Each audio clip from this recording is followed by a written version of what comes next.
नमस्कार दर्शकवृन्द, म अतुल त्रिपाठी वीरगञ्जबाट। आज म यो भिडियोमा यहाँहरूलाई जीवन रेखासँग सम्बन्धित केही फलहरूको वर्णन गरिरहेको छु। यदि जीवन रेखा यस चित्रमा देखाए जस्तै पूर्ण गोलाइ लिएको छ भने यस्ता व्यक्तिहरू स्वस्थ हुन्छन् र दीर्घायु हुन्छन्।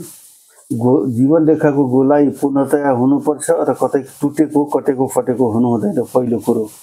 दोस्रो कुरो, जीवन रेखाबाट जुनसुकै रेखा पनि निस्केर माथितर्फ गइरहेको छ भने त्यो वर्षमा यस्ता जातक जातिकाले महिला पुरुषले उन्नति गर्ने अवसर पाउनेछन्।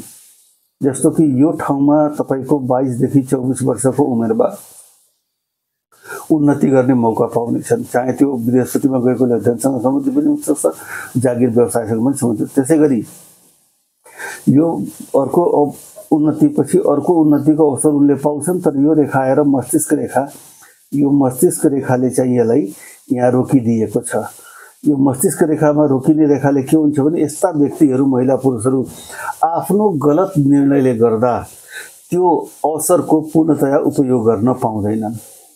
त्यसपछि आएर जीवन रेखामा यदि जीवन रेखाको लास्टमा गएर यदि यो आइल्यान्ड बन्दछ भने यस्ता महिला पुरुषलाई पानीदेखि बढी डर लाग्छ। त्यसैगरी जीवन रेखाबाट कुनै रेखा निकेर शुक्र पर्वतमा जान्छ भने यस्ता व्यक्तिहरूले आफ्नो देशमा बढी यात्रा गर्छन्, देशभित्र यात्रा गर्छन्, डोमेस्टिक ट्राभलिङको यसले इन्डिकेसन गर्छ।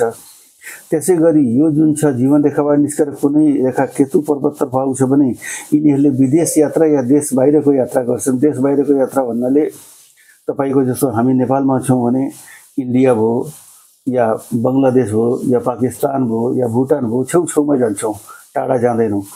तर जीवन रेखाबाट कुनै रेखा निस्केर यसरी चन्द्र पर्वतमा आउँछ भने यसले एब्रोडको समुद्र पारको यात्रालाई जनाउँछ। त्यसैगरी यदि जीवन रेखाको कहीँ पनि गएर खण्डमा त्रिभुज बन्दछ भने यो वर्षमा यस्ता व्यक्तिले आफ्नो कमाइले, आफ्नो सम्पत्तिले घर बनाउँछन्।